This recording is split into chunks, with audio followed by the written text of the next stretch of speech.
चितळे बंधू.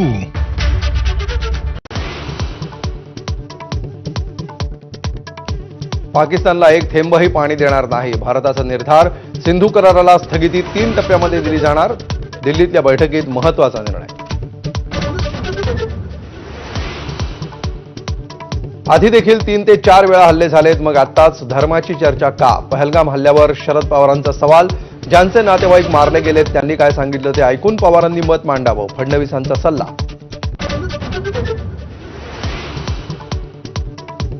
पाकिस्तानी नागरिकांना शोधून काढा आणि तत्काळ परत जातील याची खात्री करा. गृहमंत्री अमित शहांचे सर्व राज्यांच्या मुख्यमंत्र्यांना निर्देश. पाकिस्तानचे 18 प्रकारचे व्हिसा केले रद्द.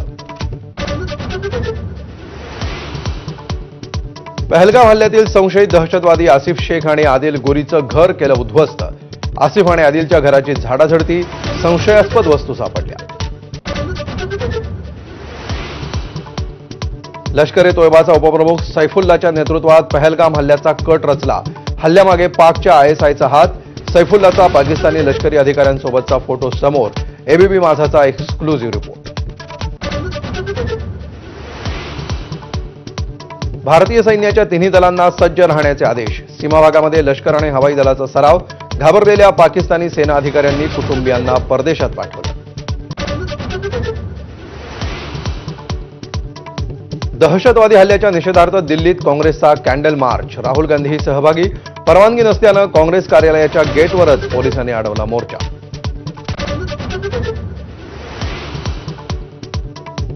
सावरकर बदनामी प्रकरणात राहुल गांधींना सुप्रीम कोर्टाचा दिलासा, पण बेजबाबदार विधानांवरून कडक इशारा.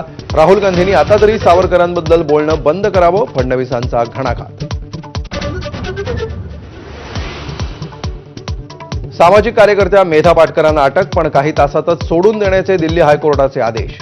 दिल्लीच्या नायब राज्यपालांच्या बदनामी प्रकरणामध्ये अटक आणि सुटका.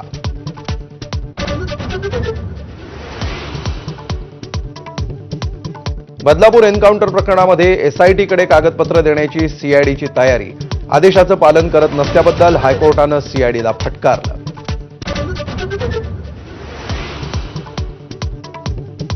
ठाकरेंचा पैलवान शिंदेंसोबत जाण्याची शक्यता. चंद्रहार पाटलांनी कुडाळमध्ये एकनाथ शिंदेंची घेतली भेट. शिंदेंसोबत भोजनाचाही घेतला आस्वाद.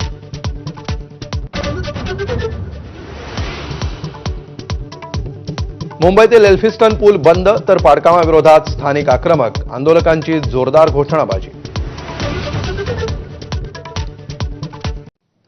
पहलगामच्या बैसरन व्हॅलीत दहशतवाद्यांनी